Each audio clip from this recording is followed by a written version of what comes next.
Salut tout le monde, nouvelle vidéo sur ma chaîne YouTube. Donc aujourd'hui, je vais vous parler d'un sujet qu'on aborde assez peu.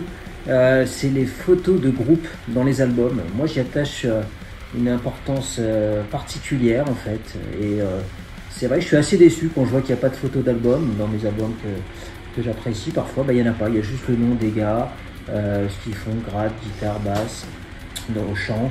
Donc, je trouve ça assez dommage. Et une bonne photo death metal, elle est pour moi un petit peu en corrélation avec l'ambiance musicale. Et ça, c'est assez rare. Donc là, je vais vous présenter en fait, c'est pas un top 10 parce qu'il n'y en a même pas 10, à travers ma discographie, tout ce que j'ai de manière physique. J'ai fait une petite sélection des photos, de mes photos préférées. Donc c'est totalement subjectif. Voilà, donc vous inquiétez pas là-dessus. Après, voilà, moi je voulais aborder ce sujet parce que y a plein de codes en fait. Il y a un code dans les photos death, comme black, comme trash. Voilà, il y a des codes. Et dans le death, c'est beaucoup des. Alors déjà le décor, ça peut être très glauque. Ça peut être dans des endroits désaffectés, des usines, dans la nature, dans des cimetières, dans des églises. Ça c'est un petit peu plus black, mais sur des groupes que je vais vous présenter, il y en a dans les églises aussi. Donc voilà, c'est tout un truc. Au niveau vestimentaire, souvent on a, les gars ils ont les t-shirts, leurs t-shirts favoris, qui peuvent même déterminer les influences du groupe et de l'album. Pas plus tard que l'autre fois, j'avais vu une photo de dernier album de Phobophilie. Vous voyez, il y a un gars qui a un t-shirt d'Emily. J'avais jamais écouté auparavant. On reconnaît la patte de Emily. C'est une grosse influence, je trouve, dans Phobophilie. Donc on peut faire des liens, vous voyez, à travers ça. Donc voilà, je vais vous présenter. Donc pour moi, un groupe déjà culte que j'ai en CD, que j'ai pas encore en LP. Celui-là, j'aimerais bien l'avoir. Alors ça, c'est le premier pressage. Hein. Attention, à l'époque, donc premier pressage en 91, Suffocation, Effigy of the Forgotten. Donc groupe new-yorkais qu'on ne présente plus, et une photo vraiment que j'apprécie à l'arrière qui apparaît sur votre écran avec les gars de Suffo qui ont 30 ans de moins. Et j'adore en fait le décor. Pour moi, il est un peu à la new-yorkaise, c'est-à-dire je crois que c'est ces maisons souvent qu'on a à New York, des petits pavillons avec des escaliers pour accéder à la maison. C'est toujours des maisons un peu mitoyennes, je sais pas si vous voyez ce que je veux dire. Donc je pense que là on est un petit peu dans ce registre. Et voilà, les gars de Suffo, là au niveau vestimentaire, c'est vraiment génial. Petit jean serré, grosse basket Air Force, grosse languette. Ils sont quasiment tous en Marcel. T-shirt Atheist pour Mike Smith, Ripping Corpse, Deceased, Terence Hobbs derrière. Il a, on dirait un adolescent. Casquette retournée, j'adore. Frank Mullen avec les cheveux longs, j'adore aussi. Voilà, j'ai vraiment cette photo Doug Cerrito qui est carrément en jogging quoi.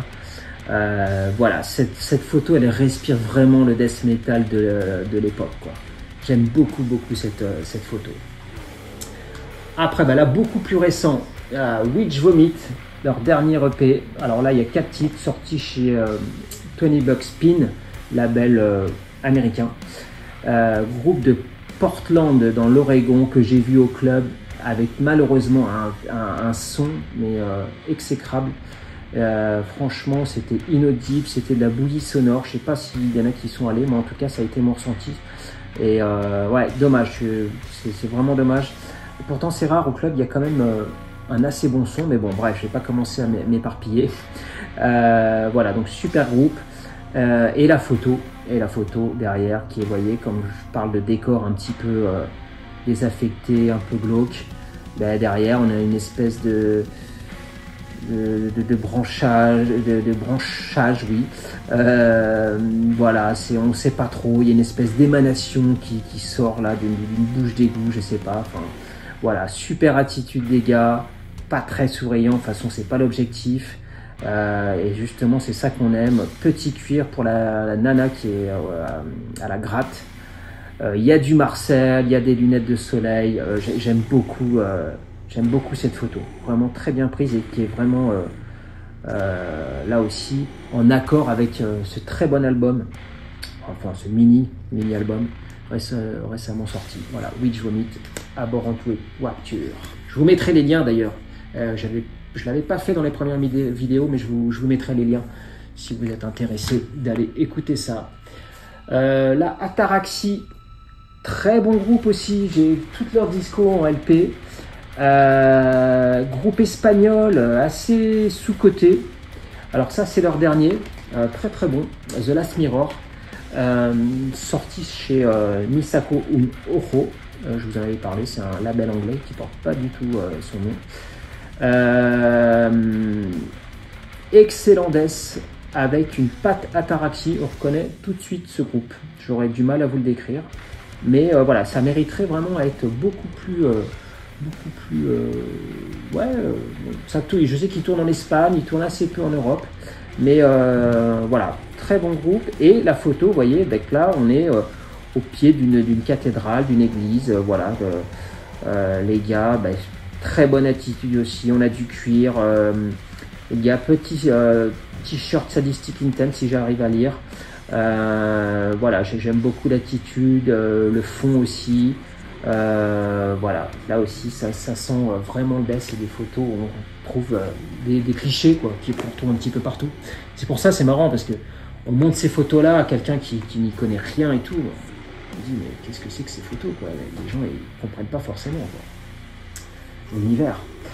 Grave Miasma, dernier album, double LP sorti chez Dark Descent, groupe anglais de Londres que j'ai vu au backstage. Mais voilà, j'ai dit qu'on parlait de photos, c'est vrai, je m'égare.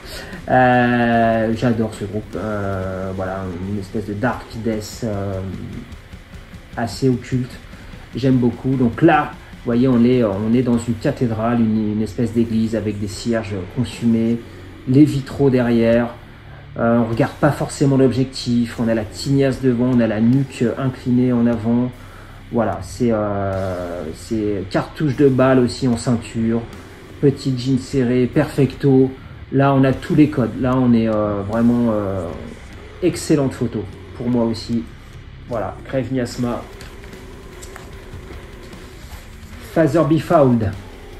Quatrième album, il me semble, de ce groupe, avec un leader assez charismatique, chanteur-guitare, Justin Stubbs, qui a beaucoup de projets, dont Uncoffee aussi, qui est dans un autre registre, mais qui est excellent. Bref, là, Father Be Fouled, on est dans du vieille incantation. Voilà, là aussi, vous voyez, la photo dans un cimetière, bras croisés. On est à la fin de l'automne, début d'hiver, ça caille un peu, c'est humide. Et j'adore l'attitude des mecs, quoi. Poings serrés, bras croisés pour certains. C'est j'aime beaucoup. Là, ça sent le death metal, assez glauque, quoi. Ouais, là tout y est. T-shirt Cannibal Corpse, Hammer Smash Face de l'époque. Au fond, je n'arrive pas à voir ce que c'est comme groupe. Et Justin Stubbs, Monstrosity comme t-shirt. Alors là, pour le coup, c'est le contre-exemple, on ne retrouve pas du tout de Monstrosity dans ce groupe-là qui est... c'est moins technique que Monstro. Hein, voilà. Donc voilà, Father Be Fouled, sous-côté que j'avais vu au Netherlands Death Fest. C'était le premier groupe de la journée à l'époque. Pas grand monde, mais belle révélation pour moi. Et c'est à partir de ce live que j'ai pu découvrir ce groupe.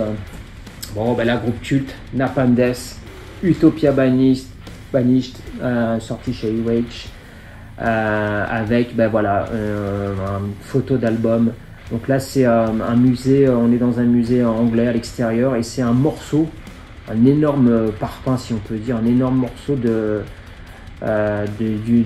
l'ancien mur de Berlin avec un slogan Change Your Life, et là aussi qui correspond bien aux paroles, à l'univers de Napalm, c'est-à-dire il traite souvent des sujets sociétaux, il traite de l'humain, et donc voilà, c'est vraiment assez adéquat. Voilà, Barney Greenway, t-shirt Vicious Remorse, On a encore l'anneau dans le nez. Je crois qu'il l'a aussi sur une autre photo. Je sais plus si c'est sur un album de Bénédiction. Il a l'anneau dans le nez parce qu'il a joué aussi dans Bénédiction. Bon bref. Voilà, Jesse Pintado, le regretté, avec son petit cuir, la queue de cheval sur le côté, super attitude. J'adore autour de cette énorme pierre de l'ancien mur de Berlin. Là aussi, on retrouve un peu tous les codes. Vraiment, j'aime beaucoup cette photo, vraiment, et cet album que j'associe. Souvent, j'associe quand je parle d'un album, souvent j'imagine la photo du groupe. Voyez. Donc, alors là, c'est un récent, assez jeune groupe, mais alors toutes leurs photos sont excellentissimes. Mortiferum, groupe de l'État de Washington. Alors pour ce premier album, ils ont une photo vraiment qui est dans une espèce de champ. Ils sont plantés là au milieu, il y a de la brume, pareil c'est humide, on est en pleine nature, on ne sait pas s'il est 6 h du mat, il y a de la rosée encore dans l'herbe, mais voilà, c'est très très bon. C'est un petit peu pris en arrière, je trouve, on les voit pas assez en gros plan, mais ça correspond vraiment à l'ambiance de cet album, quoi. Deuxième album, très très bon aussi, Preserved in Torment, qui est sorti chez Profound Lore. Et là, j'ai l'impression que voilà, ils ont fait un peu plus gros plan, dans le même esprit que la première photo, mais là on les voit un peu plus. Donc là aussi j'adore, il y a une espèce de brume, de brouillard avec la forêt derrière. On est dans l'herbe, on a les pieds tout mouillés, les Rangers sont toutes mouillées. Mais voilà, on aime ça, on est en Marcel, ça caille je pense. Les gars ils sont en Marcel, non j'adore. Superbe photo aussi qui respire le death metal. Et une photo culte pour moi, alors je le recherche en LP, c'est Once Upon the Cross, mais qui est très très cher. Il n'y a pas eu beaucoup de rééditions sur Once Upon the Cross, et il y a une photo de groupe, vous voyez, celle-là elle m'a toujours marqué, elle est sortie en 96 il me semble, 95 Once Upon the Cross, pardon. Alors cette photo-là qui apparaît sur votre écran, voilà, on a le line-up original, les frères Hoffman, Steve Ashame au fond, et Glenn Benton, voilà, mais ils ont tous vraiment la chevelure devant, un regard, ils fixent tous l'objectif, le gratteux au fond, le blond là, il a un œil mais d'enfer. Benton, il a un regard maléfique, et là ils sont, les gars, voilà, c'est ça aussi, on a encore le cuir. On a le petit gilet aussi, souvent le petit gilet en cuir là qui est en Marcel, très souvent il y a ça. On a la croix inversée, ça sent vraiment le death metal, quoi. Là c'est Once Upon the Cross, voilà, c'est le death maléfique de Deicide qu'on aime et que vous connaissez, j'imagine. Je ne vais même pas présenter ce groupe de Floride, de Tampa, qui est culte, que j'ai eu l'occasion de voir au Club du Noix à l'époque, au Club du Noix dans le 13e. C'est une salle que je suis retourné ici pour d'autres groupes, mais assez rare à l'époque. On y allait au Club du Noix, je ne sais pas si elle existe encore. Et dernier album, alors là, Mortal Skull, un vieux groupe aussi, sorti chez Peaceville Records. Pas mon album favori, mais vous voyez, alors là, en matière de photos, c'est tout ce que j'aime pas, c'est-à-dire qu'on a, je sais pas si vous voyez, là c'est les photos des 4 membres, mais séparées, un peu comme des photos d'identité. Donc ça, je trouve qu'on perd un petit peu en qualité, quoi. C'est-à-dire qu'on ne connaît pas trop le contexte, quand elles ont été prises, est-ce que c'était au même moment, est-ce que c'était à des années différentes, selon les membres, à quel endroit, voilà. Enfin voilà, je trouve ça un petit peu plus impersonnel et un peu moins charismatique, je sais pas comment on dit, mais en tout cas voilà, je trouve ça c'est un peu dommage. Je suis pas fan de ce genre de photos, mais c'est des détails, après ce n'est que mon avis, mais c'est totalement subjectif. Donc voilà. Donc voilà pour cette petite vidéo, j'espère qu'elle vous a plu, je pense qu'elle était assez originale à faire. Et en tout cas, j'ai pris du plaisir, j'ai sélectionné donc 9 ou 10 photos de groupe. Si vous en avez à me présenter, n'hésitez pas, comme toujours, à commenter, à aimer. Et voilà, je vous dis à bientôt pour une prochaine vidéo. Salut!